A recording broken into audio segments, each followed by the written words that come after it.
भक्तगणों, आज मैं आपको भगवद गीता 3 अध्याय का अगला शेष भाग हिंदी में सुनाऊंगा। आज उसको ध्यान पर सुने और इस चैनल को लाइक करें, सब्सक्राइब करें। भगवद गीता 3 अध्याय का आगे का भाग सुनिए हिंदी में। अर्जुन बोले, क्योंकि हे पार्थ, यदि कदाचित मैं सावधान होकर कर्मों में न बरतूं तो बड़ी हानि हो जाए, क्योंकि मनुष्य सब प्रकार से मेरे ही मार्ग का अनुसरण करते हैं। यही पद का यहाँ क्या भाव है? पूर्व श्लोक में ही भगवान ने जो यह बात कही है कि मेरे लिए सर्वदा कर्तव्य का अभाव होने पर ही मैं कर्म करता हूँ, इस पर यह जिज्ञासा होती है कि यदि आपके लिए कर्तव्य ही नहीं है तो फिर आप किस लिए कर्म करते हैं। अतः 2 श्लोकों में भगवान अपने कर्म के हेतु बतलाते हैं। इसी बात का घोतक यहाँ ही पद है। यदि और जानो, इन दोनों पदों के प्रयोग का क्या भाव है।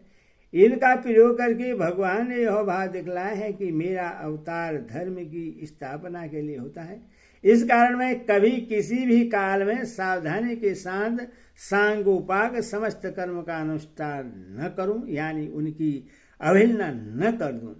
यह संभव नहीं है तो भी अपने कर्म का हेतु समझाने के लिए यह बात कही जाती है।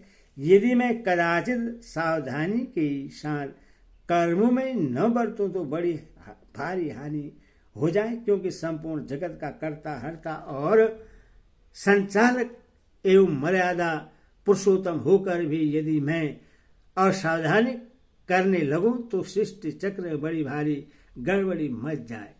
मनुष्य सब प्रकार से मेरे मार्ग का अनुसरण करते हैं, इस कथन का क्या भाव है। इससे भगवान ने यह भाव दिखलाया है कि बहुत लोग तो मुझे बड़ा शक्तिशाली और श्रेष्ठ समझते हैं और बहुत सी मर्यादा पुरुषोत्तम समझते हैं। इस कारण जिस कर्म को मैं जिस प्रकार करता हूँ, दूसरे लोग भी मेरी देखा देखी उससे उसी प्रकार करते हैं, अर्थात मेरी नकल करते हैं। ऐसी स्थिति में यदि मैं कर्तव्य कर्म की अवहेलना करने लगूं, उनमें सावधानी के साथ विधिपूर्वक न बरतूं तो लोग भी उसी प्रकार करने लग जाएं और ऐसा करके स्वार्थ और परमार्थ दोनों से वंचित रह जाऊं। अतएव लोगों की कर्म करने की रीति सिखलाने के लिए मैं समस्त कर्मों में स्वयं बड़ी सावधानी के साथ विधिवत बरतता हूँ, कभी कहीं भी जरा भी असावधानी नहीं करता। इसलिए यदि मैं कर्म न करूं तो ये सब मनुष्य नष्ट भ्रष्ट हो जाए और मैं संकरता का करने वाला हूँ तथा इस समस्त प्रजा को नष्ट करने वाला बनूं। यहाँ यदि मैं कर्म न करूं, यह कहने की क्या आवश्यकता थी, क्योंकि पूर्व श्लोक में यह बात कह दी गई थी कि यदि मैं सावधान होकर कर्म में न बरतूं। इसीलिए इस पुनरुक्ति का क्या भाव है। पूर्व श्लोक में यदि मैं सावधान होकर कर्मों में न बरतूं, इस वाक्य से तो सावधानी के साथ विधिपूर्वक कर्म न करने से होने वाली हानि का निरूपण किया गया है। और इस श्लोक में यदि मैं कर्म न करूं, इस वाक्यांश से कर्मों के न करने से यानी उनका त्याग कर देने से होने वाली हानि बतलाई गई है। इसीलिए यह पुनर्युक्ति नहीं है। दोनों श्लोकों में अलग अलग 2 बातें कही गई हैं। यदि मैं कर्म न करूं तो ये सब मनुष्य नष्ट भ्रष्ट हो जाए, इस वाक्य का क्या भाव है। इससे भगवान ने यह बात दिखलाया है कि यदि मैं कर्तव्य कर्मों का त्याग कर दूं तो उन शास्त्र विहित कर्मों को व्यर्थ समझकर दूसरे लोग भी मेरी देखा देखी उनका परित्याग कर देंगे और राग देश के बस में होकर एवं प्रकृति के प्रभाव में पड़कर मनमाने निज कर्म करने लगेंगे तथा एक दूसरे का अनुसरण करके सब के सब स्वार्थपरायण भ्रष्टाचारी और उच्छृंखल हो जाएंगे। ऐसा होने से वे सांसारिक भोगों में आसक्त होकर अपने अपने स्वार्थ की सिद्धि के लिए एक दूसरे की हानि की परवाह न करके अन्यायपूर्वक शास्त्र विरुद्ध लोक नाशक पाप कर्म करने लगेंगे। इसके फलस्वरूप उनका मनुष्य जन्म भ्रष्ट हो जाएगा और मरने के बाद उनको नीच योनि में या नरकों में गिरना पड़ेगा। मैं संकरता करने वाला हूं, इस कथन का क्या भाव है? यहाँ संकरता पद से सभी प्रकार की संकरता विवक्षित है। वर्ण, आश्रम, जाति, समाज, स्वभाव, देश, काल, राष्ट्र और परिस्थिति की अपेक्षा से सब मनुष्यों के अपने अपने पृथक पृथक पालने धर्म होते हैं। शास्त्र विधि का त्याग करके नियम पूर्वक अपने अपने धर्म का पालन न करने से सारी व्यवस्था बिगड़ जाती है और सबके धर्मों में संकरता आ जाती है, अर्थात उनका मिश्रण हो जाता है। इस प्रकार सब अपने अपने कर्तव्य से भ्रष्ट होकर बुरी स्थिति में पहुंच जाते हैं, जिससे उनके धर्म, कर्म और जाति का नाश होकर प्राय मनुष्यत्व ही नष्ट हो जाता है। अतः यहाँ भगवान यह भाव दिखलाते हैं कि यदि मैं शास्त्र विहित करते कर्म को त्याग कर दूं तो फल तो अपने आदर्श के द्वारा इन लोगों से शास्त्र कर्तव्यों का त्याग करवा कर उनमें धर्म नाशक संकरता उत्पन्न करने में मुझको कारण बनना पड़े।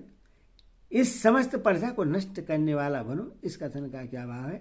जिस समय कर्तव्य भ्रष्ट हो जाने से लोगों में सब प्रकार की संकरता फैल जाती है, उस समय मनुष्य भोगपरायण और स्वार्थान्य होकर भिन्न भिन्न साधनों से एक दूसरे का नाश करने लग जाते हैं। अपने कर्तव्य शूद्र और क्षणिक सुखोपभोग के लिए दूसरों का नाश कर डालने में जरा भी नहीं हिचकते। इस प्रकार अत्याचार बढ़ जाने पर उसी के साथ नई नई देवी विपत्तियां भी आने लगती हैं, जिनके कारण सभी प्राणियों के लिए आवश्यक खान पान और जीवन धारणा की सुव्यवस्थाएं प्राय नष्ट हो जाती हैं। चारों ओर महामारी, अनावृष्टि, जल प्रलय, अकाल, अग्नि, कोप, भूकंप और उल्कापात आदि उत्पात होने लगते हैं। इससे समस्त प्रजा का विनाश हो जाता है। अतः भगवान ने मैं समस्त प्रजा को नष्ट करने वाला बनूं, इस वाक्य से यह भाव दिखलाया है कि यदि मैं शास्त्र विहित कर्तव्य कर्मों का त्याग कर दूं तो मुझे उपयुक्त प्रकार से लोगों को उर्स्कर बनाकर समस्त प्रजा का नाश करने में निमित्त बनना पड़े। इस प्रकार 3 श्लोकों में कर्मों को सावधानी के साथ न करने और उनका त्याग करने के कारण होने वाले परिणाम का अपने उदाहरण से वर्णन करके लोक संग्रह की दृष्टि से सबके लिए विविध कर्मों की आवश्यक कर्तव्य का प्रतिपादन करने के अनंतर अब भगवान उपयुक्त लोक संग्रह की सृष्टि से ज्ञानी को कर्म करने के लिए प्रेरणा करते हैं। हे भारत, कर्म में आसक्त हुए अज्ञानी जन जिस प्रकार कर्म करते हैं, अशाक्ति रहित विद्वान भी लोक संग्रह करना चाहता हुआ उसी प्रकार कर्म करे। यहाँ कर्ण पद के न कर्मों का वाचक है। अपने अपने वर्ण, आश्रम, स्वभाव और परिस्थिति के अनुसार शास्त्र विहित कर्तव्य कर्मों का वाचक यहाँ कर्मणि पद है, क्योंकि भगवान अज्ञानियों को उन कर्मों में लगाए रखने का आदेश देते हैं एवं ज्ञानी को भी उन्हीं की भांति कर्म करने के लिए प्रेरणा करते हैं। अतः उनमें निषिद्ध कर्म या व्यर्थ कर्म सम्मिलित नहीं है। कर्मणि शक्ता विशेषण के साथ अविदास पद यहाँ किस श्रेणी के अज्ञानियों का वाचक है? उपयुक्त विशेषण के सहित अविधास पद यहाँ शास्त्रों में, शास्त्र विहित कर्मों में और उनके फल में श्रद्धा, प्रेम और आसक्ति रखने वाले तथा शास्त्र विहित कर्मों का विधिपूर्वक अपने अपने अधिकार के अनुसार अनुष्ठान करने वाले सकाम कर्मठ मनुष्य का वाचक है।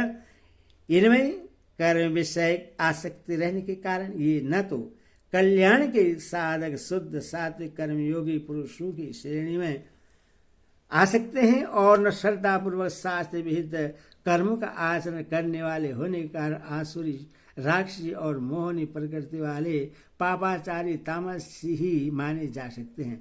अतः इन लोगों को न सत्व गुण मिश्रित राजा स्वभाव वाले मनुष्यों की श्रेणी में ही समझना चाहिए, जिनका वर्णन दूसरे अध्याय में 42वें 44वें श्लोक तक अभिपश्यत पद के 7वें अध्याय में 20वें से 23वें श्लोक तक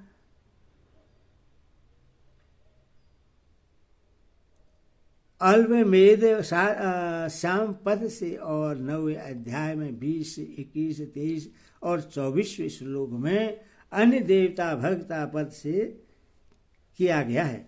यहाँ यदा तथा इन दोनों पदों का प्रयोग करके भगवान ने क्या भाव दिखलाया है।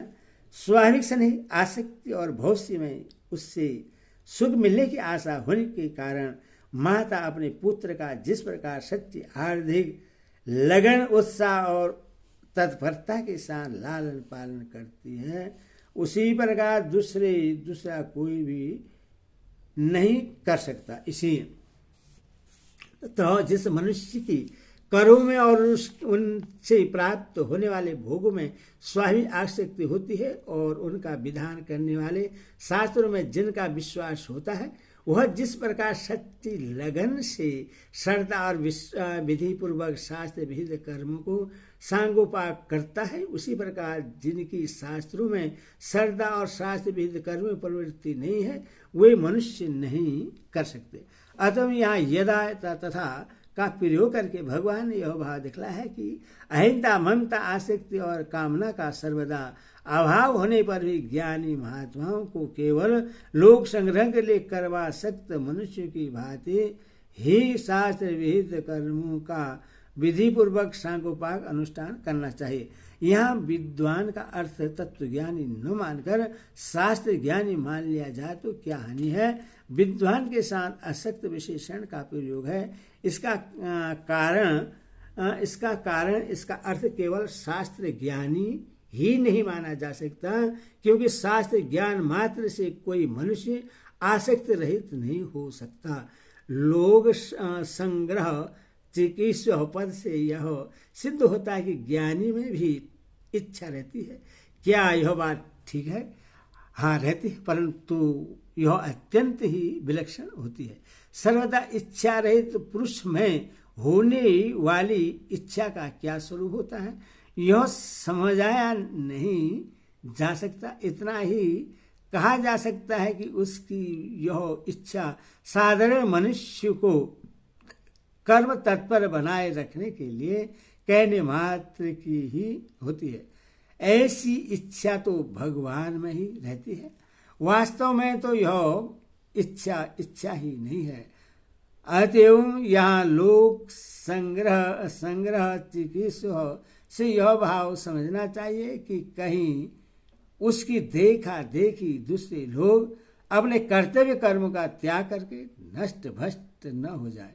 इस दृष्टि से ज्ञानी के द्वारा केवल लोक हितार्थ उचित चेष्टा होती है। सिद्धांत इसके अतिरिक्त उसके कर्मों का कोई दूसरा उद्देश्य नहीं रहता। परमात्मा के स्वरूप में अटल स्थित हुए ज्ञानी पुरुष को चाहिए कि वह शास्त्र विहित कर्मों में आसक्ति वाले अज्ञानियों की बुद्धि में भरमार्थार्थ कर्मों में अश्रद्धा उत्पन्न न करे, किंतु स्वयं शास्त्र विहित समस्त कर्म भली भांति करता हुआ उनसे भी वैसे ही कराए। युक्त विशेष के सही विद्वान पद किसका वाचक है?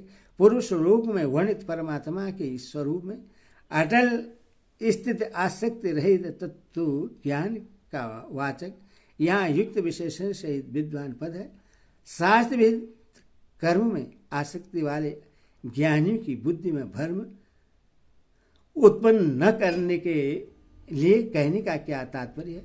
क्या ऐसे मनुष्य को तत्व ज्ञान या कर्म योग का उपदेश नहीं देना चाहिए?